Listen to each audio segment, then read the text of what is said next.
Essayons de comprendre, à travers différents exemples, la technique de l'éclairage dans Far Cry. Pour commencer, je vais m'intéresser à la technique de l'éclairage à l'intérieur. Pour cela, j'ai créé un bunker et ensuite j'ai placé une première lampe à l'intérieur de ce bunker. Je trouve cette entity light à cet endroit. Et vous voyez ici que j'ai affaire déjà à une dynamic light. C'est grâce aux paramètres de la dynamic light que je vais pouvoir créer différents types d'éclairage dans l'éditeur. Intéressons-nous en premier aux lumières statiques. Pour créer une lumière statique, il faut cocher FAC Light.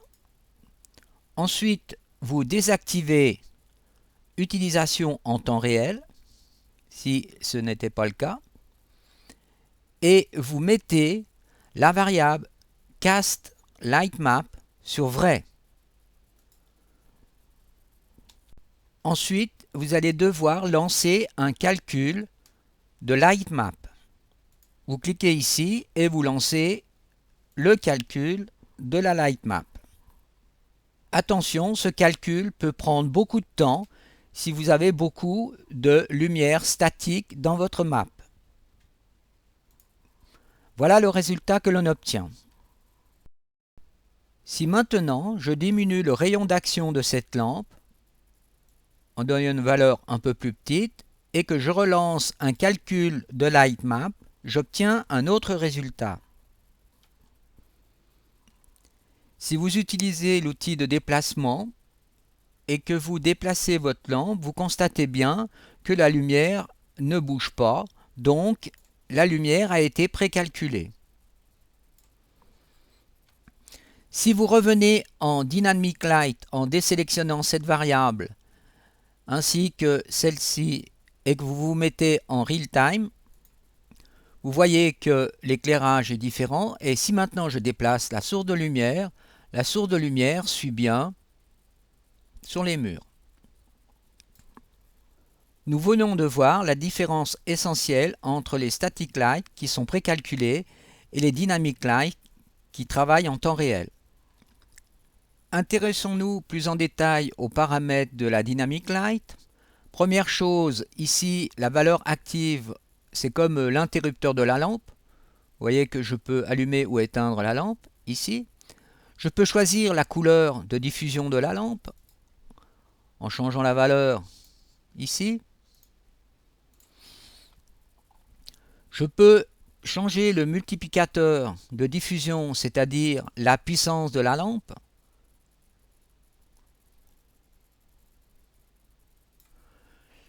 Ensuite, là, vous avez le rayon d'action de la lampe, comme nous avons déjà vu précédemment.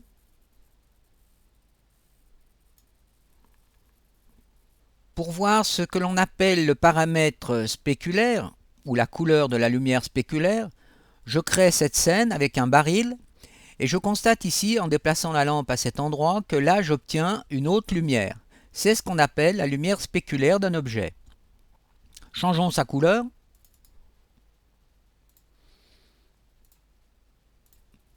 Et vous voyez que la couleur change à cet endroit. De la même façon, vous avez ici aussi un multiplicateur de lumière spéculaire.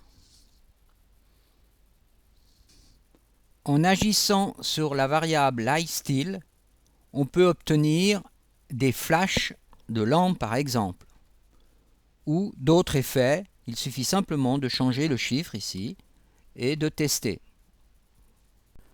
Nous pouvons aussi utiliser la lampe comme projecteur de texture en cliquant ici et en choisissant une texture appropriée.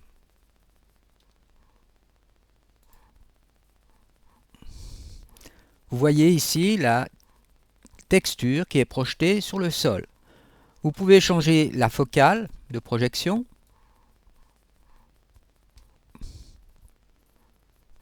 Et aussi de décider que la projection sera projetée dans toutes les directions en activant cette variable. Une variable extrêmement intéressante et qui donne beaucoup de possibilités d'éclairage est de rajouter un shader à la lampe. Vous cliquez sur cette variable et en cliquant sur ce bouton, vous ouvrez la fenêtre et choisissez le type de shader qui vous intéresse.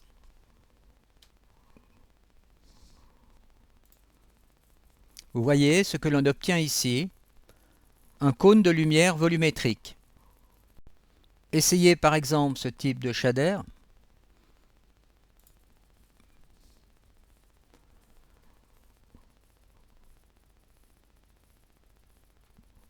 Un autre type extrêmement intéressant aussi et qui montre toutes les possibilités de ces shaders. Déplacement d'une source de lumière. Avec la variable LightType, vous pouvez choisir différents supports de lampe. Mettons par exemple 2. Faites un reload script et vous voyez que vous venez d'obtenir un support de lampe. Vous pouvez choisir un autre support en mettant par exemple 3. N'oubliez pas de faire reload script pour que le support prenne la position exacte. Vous pouvez utiliser l'outil de déplacement et vous voyez que la lampe suit.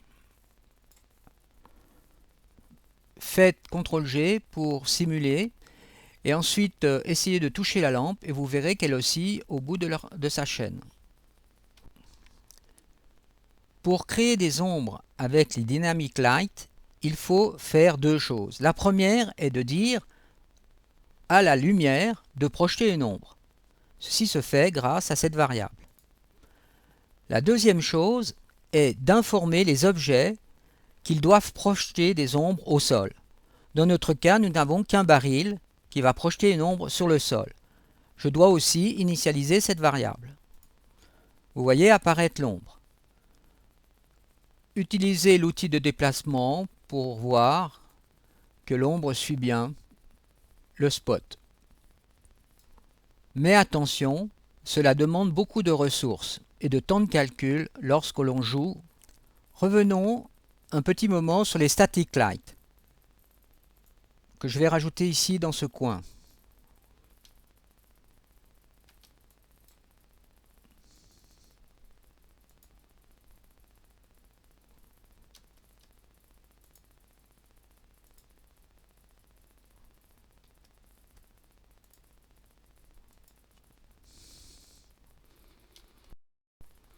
Je donne la couleur bleue à la static light. Ensuite, je sélectionne tous les endroits dont je veux que la light map soit calculée.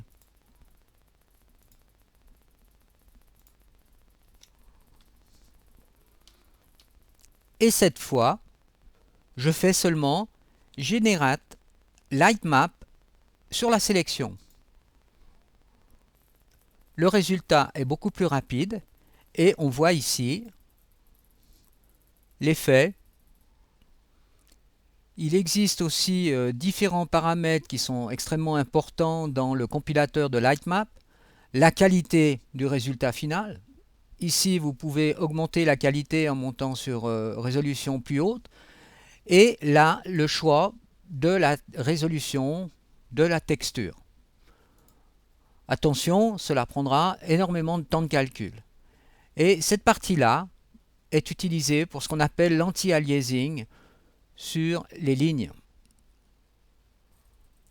Ici, vous avez un exemple avec deux lumières statiques de couleurs différentes. Regardons ensemble un petit exercice de style en utilisant la Track View. J'ai positionné donc une Dynamic Light dans ma scène et je lui ai rajouté un shader du type Beam. Ensuite, je crée une nouvelle séquence dans mon Track View que j'appelle lampe. Je clique sur cette icône pour rajouter la Dynamic Light dans mon Track View. Et sur Position, je vais jouer sur la rotation de la lampe en cliquant d'abord sur son bouton et ensuite j'utilise l'outil de rotation. je bouge légèrement ma lampe, ce qui crée une première clé. Et ensuite, je vais par exemple ici, et ainsi de suite.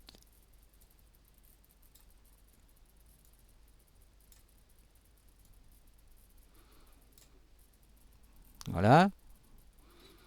Je constate ici le résultat. Je mets les butées. Je clique ici sur boucle et je joue ma séquence.